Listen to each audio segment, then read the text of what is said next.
Hello friends, this is Akhilesh Tripathi and welcome to your channel target for IQ। Friends, आज हम start करने जा रहे हैं लॉ का एक नया टॉपिक और वो है आपका contract act, Indian contract act यानी कि भारतीय संविदा अधिनियम के पारित हुआ था, आपका लागू हुआ है 1872 का। अंग्रेजों के समय का ये एक्ट है, इंडियन कॉन्ट्रैक्ट एक्ट। अगर इसके साइटेशन की बात किया जाए तो ये एक्ट नंबर 9 है और पास हुआ था आपका 25 अप्रैल 1872। लागू जो हुआ था वो 1 सितंबर 1872 को।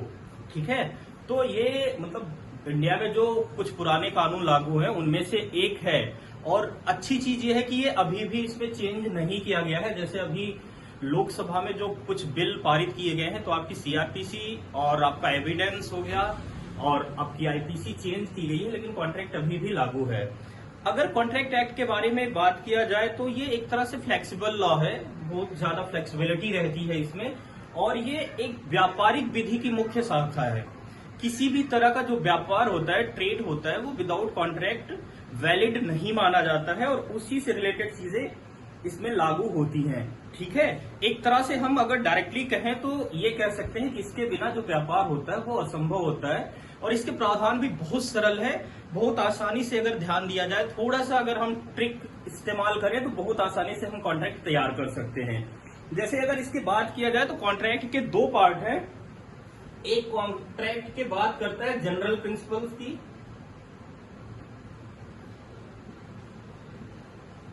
और दूसरा जो बात करता है वो स्पेशल प्रिंसिपल की बात करता है, विशेष प्रावधान की।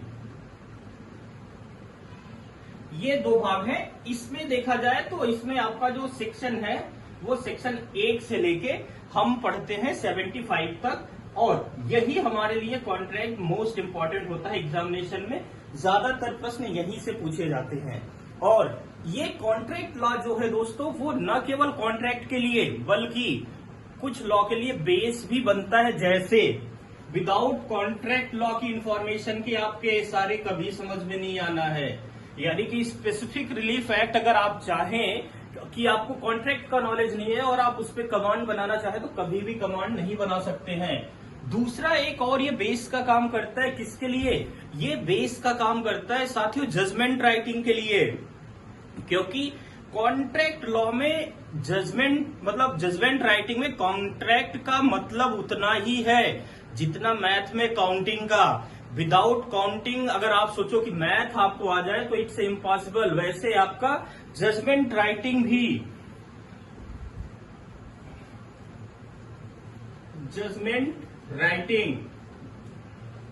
भी विदाउट कॉन्ट्रैक्ट पॉसिबल नहीं है, इसलिए ये एक महत्वपूर्ण स्थान रखता है। अब बात आती है कि कॉन्ट्रैक्ट होता क्या है। तो अगर आपको कॉन्ट्रैक्ट पढ़ना है तो मैं तो सलाह करूंगा कि ऐसा नहीं कि आप पागल की तरह शुरू से आल लग जाइए या पहले सेक्शन 1, सेक्शन 2, सेक्शन 3। चलिए सेक्शन 1 तो इंट्रोडक्शन देता है, ठीक है, लेकिन उसके बाद में शुरू की चीजें शुरू करने से पहले अगर आप एकदम नए हो तो मैं आपको सलाह दूंगा आपको कि आप इसकी शुरुआत करिए वहां से जहां से पता चलता है कि कॉन्ट्रैक्ट क्या है। क्योंकि कॉन्ट्रैक्ट, देखिए, कॉन्ट्रैक्ट में बेसिक चीजें क्या होती हैं? ये एक एग्रीमेंट होता है, जो लीगल हो जाता है तो कॉन्ट्रैक्ट हो जाता है, अगर लीगल नहीं होता है तो वो एग्रीमेंट ही रहता है। तो हम कह सकते हैं कि प्रत्येक कॉन्ट्रैक्ट जो है वो एक एग्रीमेंट है। बट वो एग्रीमेंट कॉन्ट्रैक्ट तब है जब वो लीगल हो जाता है। जैसे अगर बात किया जाए इसमें कॉन्ट्रैक्ट कैसे होता है, इसमें दो पार्टी होती है। मान लीजिए एक पार्टी ये है, ये एक व्यक्ति है और एक व्यक्ति ये है। अब ये व्यक्ति इससे क्या कर रहा है? ये व्यक्ति इसको एक ऑफर दे रहा है, किसी चीज के लिए एक ऑफर दे रहा है, कोई काम के लिए। और ये क्या करता है? ये इस ऑफर को एक्सेप्ट कर देता है, एक्सेप्ट कर ले रहा है। मतलब क्या हो गया? कंसीडरेशन। और यही जब लीगली हो जाता है तो वही क्या बन जाता है? आपका कॉन्ट्रैक्ट बन जाता है। मतलब एग्रीमेंट प्लस, अगर देखा जाए तो एग्रीमेंट प्लस लीगल, मतलब ये लीगल हो गया, बन गया आपका कॉन्ट्रैक्ट। अब ये लीगल कब होगा, कैसे होगा? मतलब इसमें जो वर्ड यूज किया जाता है, अगर लीगल वर्ड की वैलिड कॉन्ट्रैक्ट, वाइड कॉन्ट्रैक्ट, ये सब बार बार आएंगे। वैलिड कॉन्ट्रैक्ट मतलब कि कॉन्ट्रैक्ट विधि की नजरों में मान्य है। वाइड कॉन्ट्रैक्ट बार बार आता है, वाइडेबल आता है। वाइड का मतलब होता है क्या? शून्य, जीरो। मतलब वो वैलिड कॉन्ट्रैक्ट जो नहीं है वो क्या है? वाइड कॉन्ट्रैक्ट है। अब अगर बात किया जाए कि सबसे पहली चीज की इसमें जो इंपॉर्टेंट रोल है वो है किसका? तो वो है वैलिड कॉन्ट्रैक्ट का। तो हम अपनी पढ़ाई भी शुरू करेंगे वहीं से जहां से ये कॉन्ट्रैक्ट को वैलिड कराता है, यानी कि सेक्शन नंबर 10, और लिंक करके हम पढ़ेंगे कई चीजें एक साथ। ठीक है, चलिए अब अगर देखिए भारतीय contract act, Indian contract act या भारतीय संविदा अधिनियम 1872 का सबसे पहले हम शुरुआत करते हैं क्या? सेक्शन 10 की। सेक्शन 10 बात करता है क्या? वैलिड कॉन्ट्रैक्ट की। सेक्शन 10 बात करता है कि कौन सा कॉन्ट्रैक्ट वैलिड होगा, वैलिड कॉन्ट्रैक्ट। अब इसमें इसको वैलिड करने के लिए आपको इसी के साथ साथ 3 सेक्शन पढ़ने होंगे। वो 3 सेक्शन अगर ये फुलफिल कर रहा है तो 10 अपने आप फुलफिल हो जाएगा। आपको 10 अलग से पढ़ने की जरूरत है ही नहीं। इसके साथ आप पढ़ेंगे सेक्शन 11, इसके साथ पढ़ेंगे आप क्या? सेक्शन नंबर 14, 11, 14, और क्या पढ़ेंगे? सेक्शन 22। अगर ये तीनों क्राइटेरिया फुलफिल कर ले रहा है कोई एग्रीमेंट, वो क्या हो जाएगा? That will be a valid contract. अब देखते हैं बात क्या कहता है। 10 तो हो गया आपका वैलिड कॉन्ट्रैक्ट। अब ये कब होगा? पहले सेक्शन 11 पे देखिए। सेक्शन 11 कहता है कैपेबल पर्सन,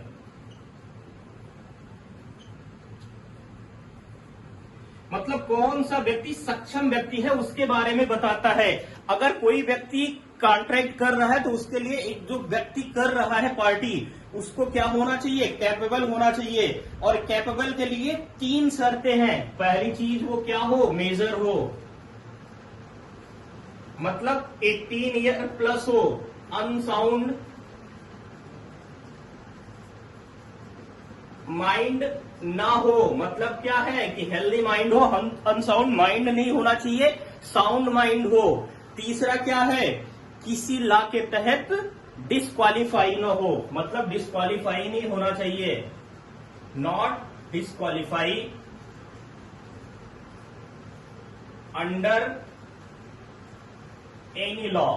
ये 3 चीज बताता है आपका सेक्शन 11, और वो जरूरी है किसके लिए? आपके वैलिड कॉन्ट्रैक्ट के लिए। उसके बाद में सेकेंड आता है क्या? सेकेंड आता है, अब देखिए इसमें जो बात आता है अनसाउंड माइंड ना हो, यानी कि साउंड माइंड हो। तो साउंड माइंड की परिभाषा कहां मिलती है? साउंड माइंड बताता है आपका सेक्शन 11 का एक्सप्लेनेशन है। इसी के बाद जस्ट सेकेंड सेक्शन 12। सेक्शन 12 बात करता है आपका साउंड माइंड की, कि कौन सा व्यक्ति साउंड माइंड का होगा, इसके बारे में बताता है आपका सेक्शन 12 की साउंड माइंड कौन है, हु आर साउंड माइंड। अब अगर आपका क्या हो गया? 10 हो गया, 11 हो गया, 12 हो गया। अब हम बात करते हैं 13 की। इसी के नीचे देखिए 13 जो है वो सेक्शन 13 कहता है कंसेंट क्या है, व्हाट इज कंसेंट। 13 बात करता है कंसेंट की, और 13 कंसेंट की करता है तो 14 क्या बात करता है? फ्री कंसेंट की। और फ्री कंसेंट मतलब किसी भी वैलिड कॉन्ट्रैक्ट के लिए जो कंसेंट है वो फ्री होनी चाहिए। और फ्री कंसेंट का मतलब क्या होता है, इसके लिए डिफाइन करते हैं आपके 5 section, section 15, section 16, section 17, section 18, और सेक्शन का एक बंच है 20 से 22। ये बताते हैं आपको काय के बारे में? फ्री कंसेंट के बारे में। फ्री कंसेंट क्या हो, मतलब इसमें है कि पहला देखिए तो सेक्शन 15 ना हो, मतलब कि 15 का जो है प्रपीड़न यानी कि कोर्सन नहीं होना चाहिए फ्री कंसेंट में।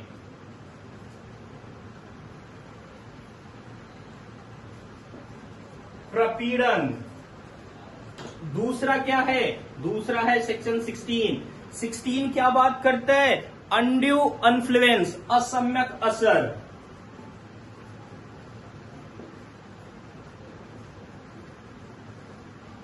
असम्यक, देखिए असम्यक असर क्या होता है, मतलब जो इनडायरेक्टली एफर्ट डाले।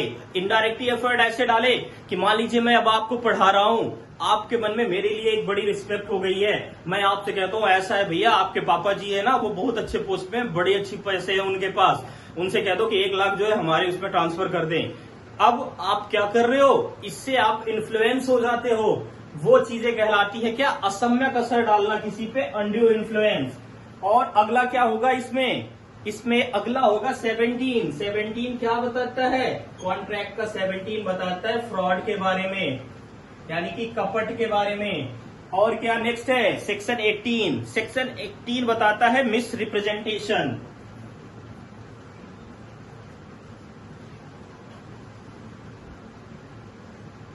मिस रिप्रेजेंटेशन की बात करता है। तो देखिए अब सेक्शन 10 के वैलिड कॉन्ट्रैक्ट के साथ साथ हमें क्या पता चल गया, एक लिंक मिलता चला गया। कैपेबल पर्सन की बात करता है, वो कहता है कैपेबल पर्सन में मेजर होना चाहिए, अनसाउंड माइंड नहीं होना चाहिए और नॉट डिस्क्वालीफाई होना चाहिए।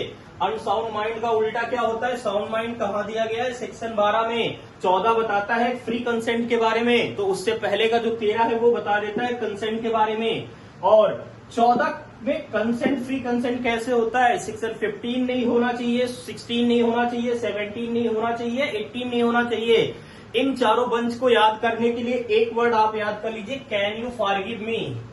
कैन यू फॉरगिव मी, क्या free consent, can you forgive me. C for coherence, U for undue influence, F for fraud, M for misrepresent. तो इस तरह से आपका ये हो जाता है 15, 16, 17 और 18। अब देखिए अगर मिस रिप्रेजेंटेशन नहीं हो रहा है, फ्रॉड नहीं हो रहा है, कोई असम्यक असर नहीं हो रहा है, प्रपीड़न नहीं हो रहा है, तो क्या हो जाएगा, वो कॉन्ट्रैक्ट हो जाएगा आपका वैलिड। लेकिन अभी बचा हुआ क्या इसमें है, इसमें बचा हुआ है सेक्शन 22 जो लास्ट था। सेक्शन 22 बात करता है, सेक्शन 22 बात करता है काय की, लॉफुल ऑब्जेक्ट या कंसिडरेशन की। ये बात करता है जो ऑब्जेक्ट है वो ऑब्जेक्ट या कंसिडरेशन की। अब देखिए अब हम बात कर रहे थे 22, 18 के बाद आ गया 22, बीच में आपका आर्टिकल सेक्शन बच रहा है एक 19A और एक बच रहा है 19A। अगर 19 की बात किया जाए तो 19 कहता है क्या, सेक्शन 19 आपका जो है वो कहता है बात फ्री कंसेंट की। और फ्री कंसेंट कब होगा, जब कोअर्जन और आपका फ्रॉड और क्या तीसरा मिस रिप्रेजेंटेशन, ये चीजें नहीं होनी चाहिए, तो ऐसा कंसेंट कैसा होगा, फ्री कंसेंट माना जाएगा। जबकि अनड्यू इन्फ्लुएंस से रिलेटेड आपका सेक्शन क्या है, वो है सेक्शन 19A। 19A का इन्फ्लुएंस होता है कैसे, अनड्यू इन्फ्लुएंस से, क्योंकि ये बात करता है कॉन्ट्रैक्ट वाइडेबल की। अगर अनड्यू इन्फ्लुएंस हो जाएगा तो वो कॉन्ट्रैक्ट हो जाएगा वाइडेबल। तो इस तरह से ये एक लिंक बनता है। आगे अगर बात किया जाए सेक्शन 22, सेक्शन 22 में सीधी सीधी बात है, ये इफेक्ट करता है इफेक्ट ऑफ मिस्टेक की। एक चीज होती है इसमें मिस्टेक ऑफ फैक्ट, एक चीज होती है मिस्टेक ऑफ लॉ। तो इस बंच को हम पढ़ते हैं किसी दूसरे बैच, दूसरी क्लास में। इस क्लास में हमने एक छोटा सा एक बंच तैयार किया है आपका, जो कहां तक है आपका सेक्शन 10 से लेके 22 तक एक सीक्वेंस बताता है। ठीक है, बाकी दोस्तों अगर आप ये तो मैंने बताया था कि कैसे आप लिंक करके जोड़ के सेक्शंस को याद करते हैं। अगर इनके बीच में क्या प्रोविजन है, सेक्शंस में क्या प्रोविजन है, इन सब डिटेल के लिए आपके अपने चैनल टारगेट फॉर IQ में बैच स्टार्ट हो गया है। आज से ही रेगुलर क्लासेस में मैं स्टार्ट कर रहा हूं इंडियन कॉन्ट्रैक्ट एक्ट। तो इन लिंक करने की ट्रिक्स के साथ इनके डिटेल और इनके लैंड रिलेटेड जो लैंडमार्क केसेस या जो प्रोविजन है उनसे रिलेटेड अगर आप स्टडी चाहते हैं और आपको लगता है कि हाँ आपकी स्टडी को थोड़े सा ब्रशअप करने की जरूरत है, तो डेफिनेटली आप जो है हमारा बैच स्टार्ट हो गया है। आप सिविल जज बाई अखिलेश सर नाम से वो बैच है, आप ऑफिस में फोन करके इंफॉर्मेशन ले सकते हैं और अगर आप चाहते हैं तो आपको सारी इंफॉर्मेशन भी मिल जाएगी और अपना एडमिशन लेके इनकी स्टडी भी स्टार्ट कर सकते हैं। बैच में लॉ चल रहा है, आईपीसी और कॉन्ट्रैक्ट दोनों पैरेलल स्टार्ट होने जा रहा है। बैच एकदम नया है और ऑफिस का नंबर है हमारा 7500110314। दिए गए नंबर पे आप इंफॉर्मेशन लेके अपना एडमिशन ले सकते हैं। बाकी आगे का जो था वो हम करते हैं किसी नेक्स्ट वीडियो में। तब तक के लिए थैंक यू वेरी मच।